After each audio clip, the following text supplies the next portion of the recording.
American Aquarium is back with The Fear of Standing Still.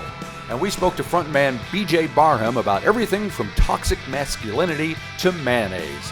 As always, BJ's got plenty on his mind, and we found him at home where he insists he's not standing still. I'm not out of work. I'm just choosing not to be at work. So. Gotcha. And that kind of informs the whole record, the fear of standing still. So obviously, it's something that I have a feeling. My intuition is that you weren't thinking this was going to happen to you, but it has. Yeah. If you'd have told 20-year-old me where I'd be at 40, if you told 30-year-old me where I'd be at 40, I would have laughed at you. We built our entire foundation of the ethos of this band is tour as much as you can, play as many shows as you can. And in the last 6 years, I have slowly watched the shows go from 300 to 250 to 200 to 150 to 100. And this year, I think we're going to play right at 80 shows. Right. So that's a big change. Yeah. And I'm the happiest I've ever been. Right. So, and that's great for you. I'm just going to play devil's advocate for a minute. How does the rest, because it's a team, I'm sure, that puts on these shows and is part of the whole the American Aquarium thing. So how did you present this concept to everyone else? Because it's less work, or they have to change the way they think about what they're doing, well, don't they? The good thing is the band's success was equally timed with the law of supply and demand. Right. So as we started getting more and more popular and we started limiting the supply, the shows were better. So we're very, very fortunate because now, in 80 shows, we can make what it used to take 250 shows to make. Nice. So we're very, very fortunate that supply and demand has worked in our favor. Gotcha. Because it used to be we would just take as many shows as we could get. It all just kind of went to the lump sum of trying to stay out of debt. And now we're very fortunate because we're able to play those 80 shows a year. And the rest of the guys are kind of where I'm at. Everybody's married. Some of them have kids. We don't want to be the 40, 50, 60-year-olds that are playing 200 shows a year. Like nobody wants to be the dad that's gone all the time. Right. Yeah. And so I think the boys are pretty excited to have a boss that is so family oriented because it means they get to be family oriented. Gotcha. Yep. And when I think you have a big set of dates coming at the end of the year. So now when that does happen, does it different than the way it used to be for you? Yeah, touring is a lot more comfortable these days. We've got a tour bus. We've got a crew that travels with us. We got a production manager, a tour manager, a photographer, an assistant. Everything's easy these days. The hard part is just being away from home. Gotcha. Yep. That's the hardest thing I do. So you're not going to hear me complain too much because there's plenty of guys out there digging ditches, working 60 hours a week that have a lot more to complain about than I do. All I've got to do is get on the bus, get on stage for 90 minutes a night and have people sing along to the words that I wrote down in my living room. So I consider myself exceptionally fortunate. Right. But touring is a lot easier. We're not schlubbing it in a van anymore. I wake up where I'm supposed to be. Somebody drives me instead of me driving the rest of the boys. So that's all right. It feels good to be there. Right. And now, before I heard anything from the new album, from The Fear of Standing Still, but I had read about your new mindset and all that, I was a little bit worried that it was going to be kind of mellow and kind of touchy-feely, singing about the joys of domestic bliss and kids and all that, which is all fine and good, but you're a rock and roll band. So did you kind of wrestle with that, and you and the band talk about how you were going to present this record? Me and the boys have always been kind of rock and roll band first. All the songs, when you strip them down to just an acoustic guitar, are slow, mellow, sad songs. The boys are what adds the muscle. And that's why I think our band works so well, is because we're kind of like chameleons. We can play super emotional, sad stuff, but we play it fast and loud, and I scream it at you. So it's almost like you don't realize you're taking the medicine. Right. You know what I mean? The boys are the sugar, and the lyrics are the medicine, and it makes it a little bit easier when you're rocking along to it. but yeah, we knew going back in the studio with Shooter Jennings that we weren't going to make a mellow record. We knew we weren't going to make Yep. another folk record. Chickamaucomico was a record about loss. It was a record about grieving. And it didn't make sense to have that record be a loud in your face rock song. I Yep. mean, rock. I toyed with the idea of making that record a solo record. But I've got a really great band. Why would I make Yep. a solo record when I have this incredible band with me? Yep. And so we put it out as American Aquarium, and I think for where I was in my life, that record needed to be made. Sure. Um, Dealing with that loss and that grief head on was what that record was. This record finds someone who is 4 years removed from that loss, 4 years removed from that grief. So I'm able to take more of a bird's eye view approach. I'm able to write about grief and loss and growing older in a more universal way instead of an exceptionally personal way. Yeah. Which is why I didn't set out to do it, but The Fear of Standing Still is almost a companion piece Yeah. to Chickamaucomico. Chickamaucomico is the guy who's looking the grief eye to eye. It's just me feeling this way. And The Fear of Standing Still finds this guy hovering above the situation and writing about it from, I know all of y'all are going through this too. Here's the observations I've made over the last 4 years. And it must be nice for you to have the same guys and the same band for such a long time. It's been I can't even put into words. Uh, I've had the same band now for 7 years. yeah. We've made 5 records together. I am so happy with this consistency. And you can hear it on the records. It's not a band trying to find who they are. It's not a band trying to find a voice. It's a band that's fully actualized. It's a band that fully understands what its job is, and they're very, very good at doing it. Yeah. Every single one of those guys, since day one, their main goal has been, how do we serve the song? How Right. do we make the song the best possible thing it can be? And if it requires them to play a 3-minute guitar solo, great. If it requires them not to play a single guitar solo, even better. It's I can't put into words how great it is to have this band. Yeah. They make my life easier. They make my job easier. And the fact that we've had this consistency for 7 years, it makes just showing up to work and doing our job that much easier. Do you credit the stability because you had 31 past members? Is that stability because of the members or because of you or the chemistry between you and them? Well, I learned a very valuable lesson. I learned to stop being an asshole. That's key. And that was a very, very key moment. All the previous versions of the band, I was drinking. I Right. was a terrible boss, terrible friend, just a terrible human. Everybody leaving the band always taught me a lesson. But Right. in 2017, when the entire band quit on me, Yeah. that was a wake-up call. That was you can't keep doing this. This can't be the status quo. You can't you can't reach the goals that you want to reach with this band and still stay that person. So it required a lot of growth. It required a lot of looking myself in the mirror and saying, what are the qualities that push people away? How do I work on those? And so luckily, this version of the band has never had to rough it. This version of the band's never slept on people's floors, and this version of the band hasn't been in a van and a trailer. So I like to think it's a concoction of a bunch of different variables. The band is touring more comfortable. Right. I'm a much better boss, better friend, better human. Success has found the band every year that it's more and more successful. The shows get bigger, the shows get easier. So I think a lot of different variables, but I think the key one is I treat them with respect. I treat them like I want them to stay here for another 7 years. Gotcha. And that's the big one. Yeah.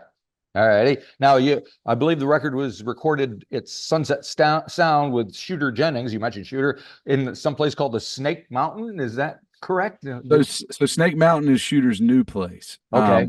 We were the last band that he recorded that wasn't in Snake Mountain. Okay.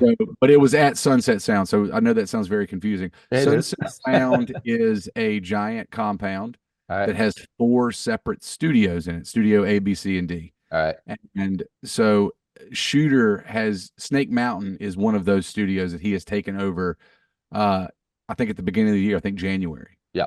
But we recorded this record in November, so we were in Studio One, Studio Gotcha. A.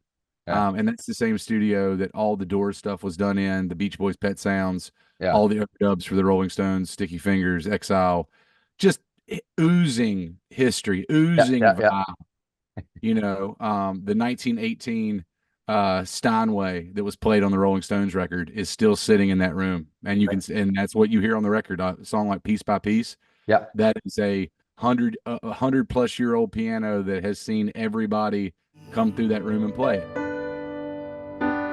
And you picked up all the parts left to me worth saving, and somehow found a way to put me back together, one piece at a time.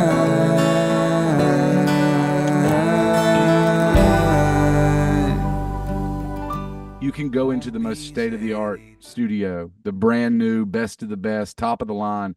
You can't buy vibe. You can't buy the mojo that comes with working in a room like that. 75 years of rock and roll has been recorded.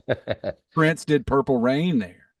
Man. It's one of those rooms where you walk in and you immediately feel it. You Yeah. immediately are like, whoa, there's something cool here.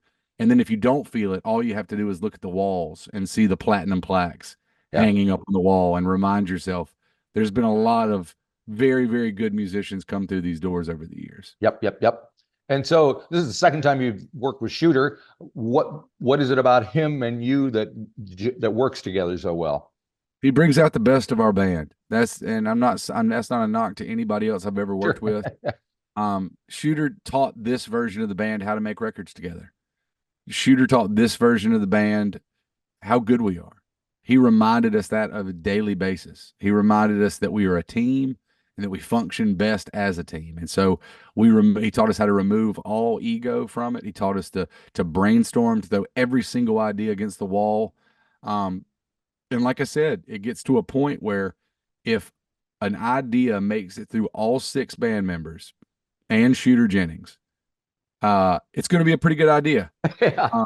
If you're filtering water through that many rocks, it's going to be clean water on the other side. Yeah. And we feel really good that if these ideas make it through everybody, the end product is going to be pretty good. And we're 2 for 2, in my opinion. Yeah. Lamentations was a high watermark for this band. And I think the Fear of Standing Still has set the precedent for what this band can be. Right. And I think I read that it was recorded live in the studio. That could mean anything. What does that mean? Is it It true? means that 6 human beings were in one room together and they hit record. Okay. Obviously we went back and overdubbed some guitar solos. We went back and overdubbed some stuff, but everything you're hearing, the bass and drum tracks really are what you're going for. The bass and drum tracks are what live takes. Right. None of that's overdubbed. All right. That's all a live band playing in a room. Because if we can get that rhythm section live and we can go back and overdub to a live sound, that's where it starts feeling. That's why when you see us play these songs live, you're like, wow, that sounds exactly like the record. And I'm like, Right. there's a reason for that. And it's because these exact same 6 individuals played in a room together Right. and recorded this record. Right. To showcase that, we've been releasing a bunch of YouTube videos of us in a separate studio, just playing these songs truly live, Right. just hitting record. It's called the MOXE. I don't know how that's Moxie. Yeah, the Moxie sessions. Saw something inside of me I still can't see it myself. Singing, honey, take my hand. Heart, I ain't leaving, don't you understand? I meant every word I said when I gave you that ring. Honey, I'm gonna love you till the wheels fall off of this thing. My favorite part of that is they sound exactly like the recordings. Like Right. if you go to listen to Cry or Cherokee Purples, you're just like, oh, wait a minute. Are they lip syncing to the album version? And then you're like, oh, wait, they're actually just playing this in front of me. We wanted to do that because, instead of wasting money on a music video, that nobody's going to watch. We wanted to showcase the best part of our band, which is us live, Yeah. us in a room together playing music together. And those videos have been, I mean, fans have loved it. Fans have loved seeing like, oh wow, there's a reason I love this band so much, and it's because they're just a really tight band. Right. So you mentioned Crier, which you did a live video from, and it leads off the record. It's kind of a ballsy move because it's for a Southern rock band to open up an album with basically saying it's okay for a guy to cry is Yeah. fairly unconventional. Did you? Yeah. Most country bands aren't kicking off a record with a song about toxic masculinity, but here we are. And the first thing we do when we fall is learn eventually that gravity won't get us all. Skin off your knees feels like hell for just a minute. So daddy comes bellowing, just rub some dirt in it. First thing we do when we fall. The sermon of your tears barely preaching to the choir. Rocks piles of pain, it's okay to be a crier. To be a crier. We've never been a band that is afraid to speak our mind. We've never been a band that's afraid to shy away from, we've never shied away from tougher topics. And it was a song that I think was extremely important. It's a linchpin for this record. And once we heard it, once we got that full band arrangement, that really just driving rock and roll song, it didn't make any. I can't hear any other song kicking this record off. Yeah. Listening back through it and that was the first song we recorded in the studio, by the way. Ah. We recorded that day one. And as soon as we finished that, we're like, well, we have the opening of the record. Now we just got to figure out how the rest of it sequences. We knew early on, especially once we got, once we heard the rough takes of that, we were just like, oh yeah, that's going to be that's the opener. That's the single. That's going to be everybody's first taste of what this record is. So it was the first single we released, and in true fashion, it was the record kickoff. Yeah.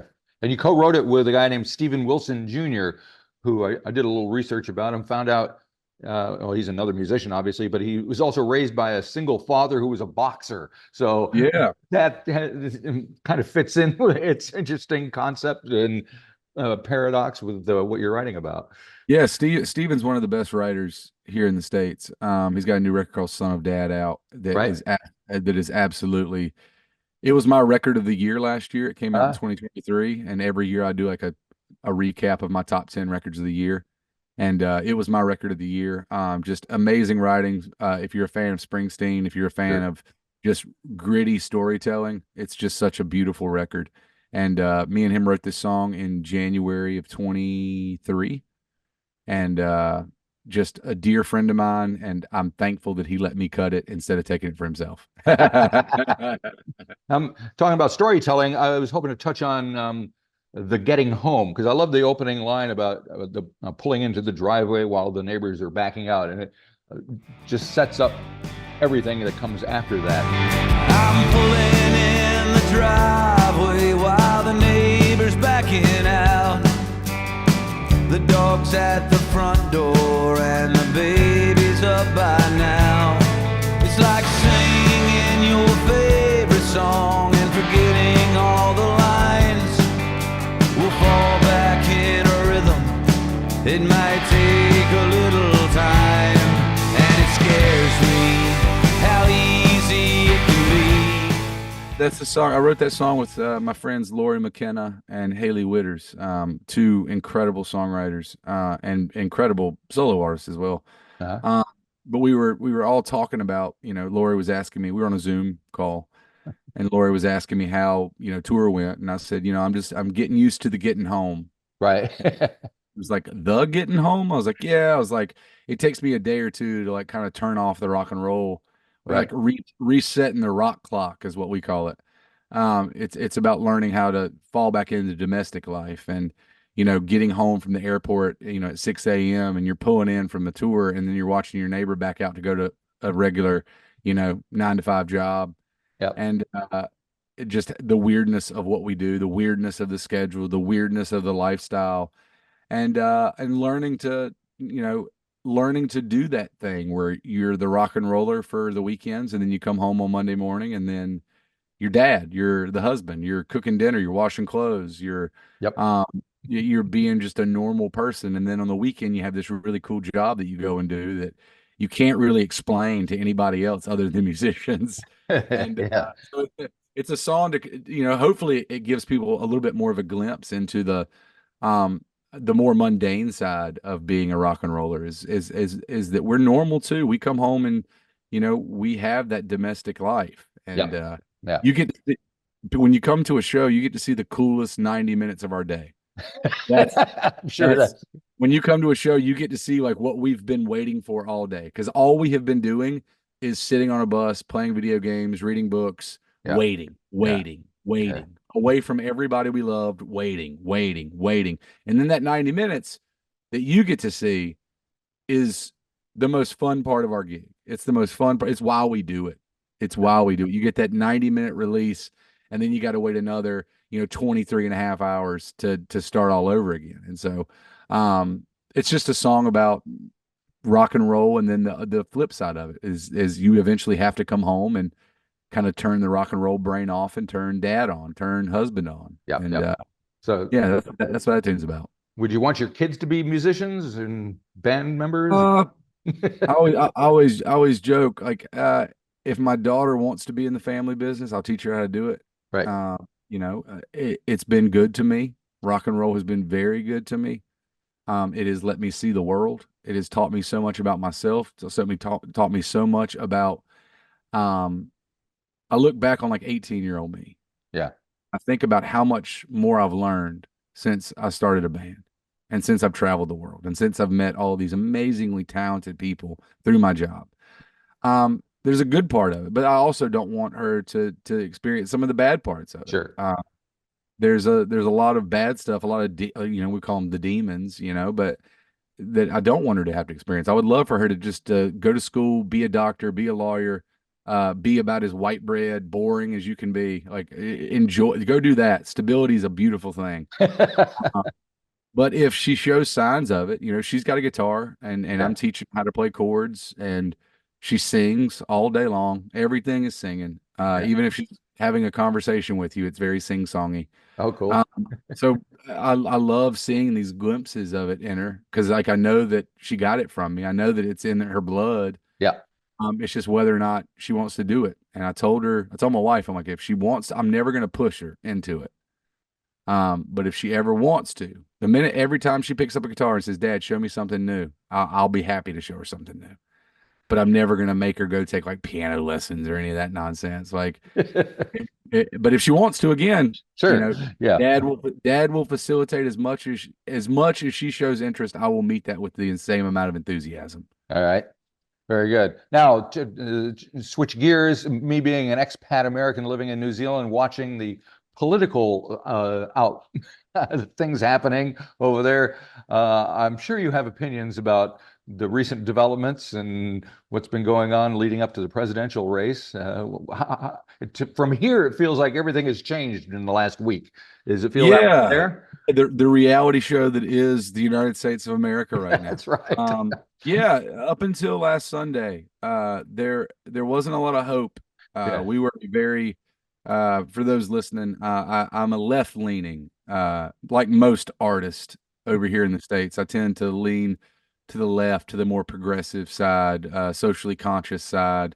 I worry less about money and more about people. And we were, our party was a little shattered, splintered, if you will. Not a lot of people were excited about our two options for president. We had two very old men who should not be running for president. And the party was just upset over, Biden's dealing with Israel and Palestine, over his age, over the debate, there was a lot of worry. There was a lot of throw your hands up in the air and like, I might not even vote this time. I heard that from a lot of people, but I feel like after Sunday's news, when Kamala announced that she would be running for president, I think you started seeing this like breath of life. You started seeing this kind of hopefulness come back, because we didn't have to vote for an 80-year-old white man. We're very excited. We're very excited about that, to finally have another option than these two knuckleheads. Nobody, like, everybody's going to remember Biden for the stuttering, or remember Biden for the slowly losing his mind. Yep, that's a They're not fact. going to they're not going to remember that administration for the good that they did. They're not going to remember that administration for being one of the more successful presidencies of my lifetime. Yeah. They're going to remember the stuttering, or the saying something and meaning something else, and or missing somebody's name. They're going to remember all that because we have Twitter to remind us of that on a daily basis. Yeah. So I think the base is pretty. The left base is pretty rejuvenated. Because now we have somebody that I think a lot more people want to vote for, or a lot more people are more comfortable voting for, and so it's still American politics. So the landscape is extremely volatile.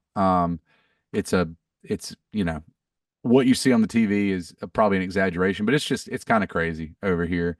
And, people are losing sense of reality. It Yeah. used to be people had opinions, and now we have different sets of facts. And Right.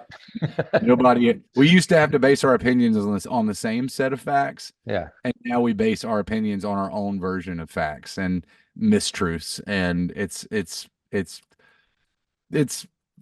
kind of what you see on TV. I hate to say it, but I still love it. I still love it here. It's still worth fighting for. Okay. It's worth being loud about. But Right. yeah, there's some days I wake up and I'm like, I love it. This is amazing. And then there's some days you wake up and you're like, what is this world coming to? Now, I read something about a thing you guys put on earlier, the road trip to Raleigh. Is that like a 3-day music festival that you guys do? Yeah, it's like our big homecoming. And you did like, you played 2-hour shows each night and almost didn't repeat anything. So, I mean, that must have really been something for you and the band to pull off. Yeah, well, believe it or not, that's the good thing about having a band together for the last 7 years is Right. the band knows of, I'd say, about 75-80% of our catalog. And so for us to break out, an 80-song 3-night set is nothing. Jeez. And every night we're playing a different set every night. So depending on what night you come, so I think last year would have been it was Dances for the Lonely's 15th anniversary. So we played Dances for the Lonely start to finish one night. Right. Like, and that was only for the Thursday night crowd. So if you came Friday or Saturday, you didn't hear those songs. Man. But if you came Thursday, you got to see the band play that record from start to finish, probably for the first time since 2008. Right. So we try to make it special. We try to make it where you want to come to all 3 nights. We stacked the bill. I think last year was 49 Winchester, Charles Wesley Godwin, like Muscadine Bloodline, Gabe Lee. Right. I wanted to ask you about 49 Winchester. I think they have a new album out like this weekend.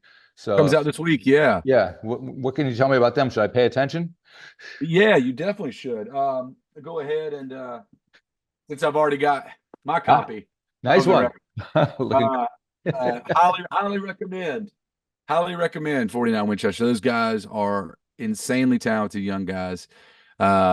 They told me early on they were fans of our band when they were in high school, which one made me feel exceptionally old. Two, I was going to say, is that what you want to hear?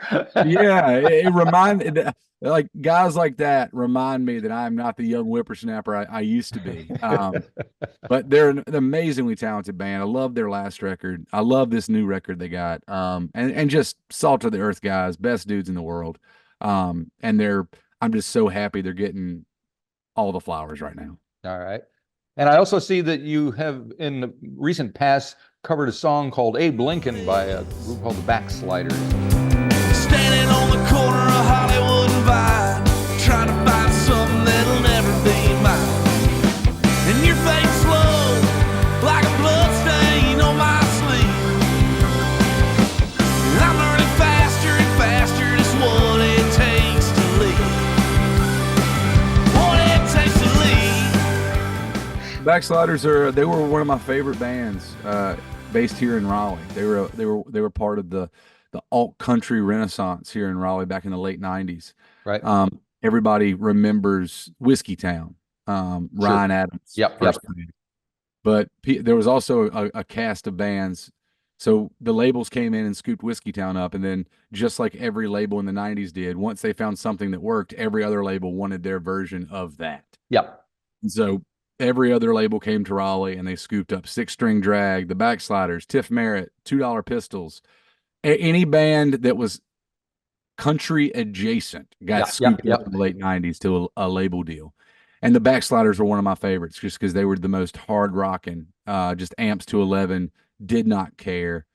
Chip Robinson and that group of guys were just lightning in a bottle. Gotcha.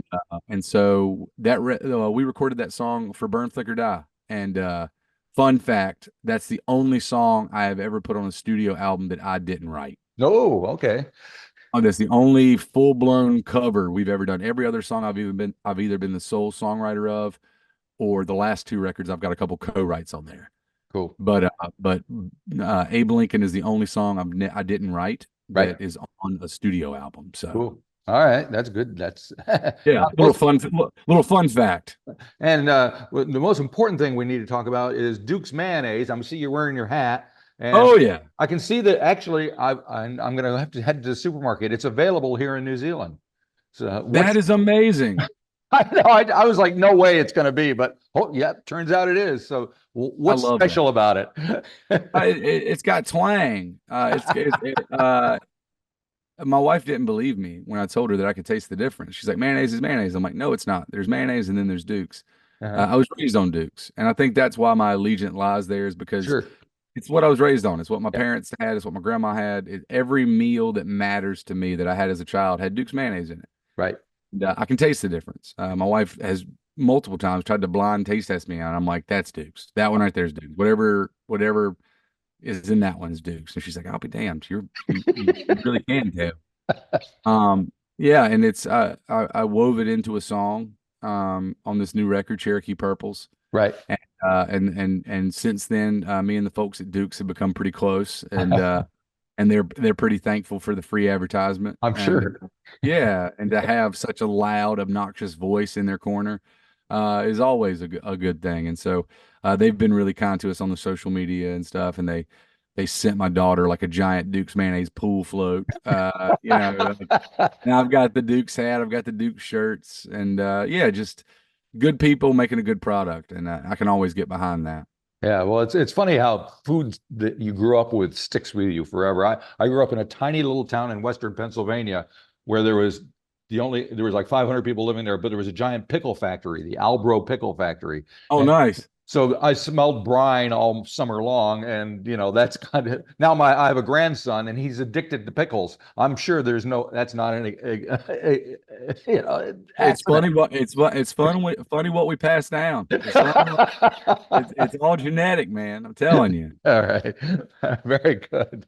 All righty. Well, thank you for making this record. Thanks for spending time talking to me. I really appreciate it.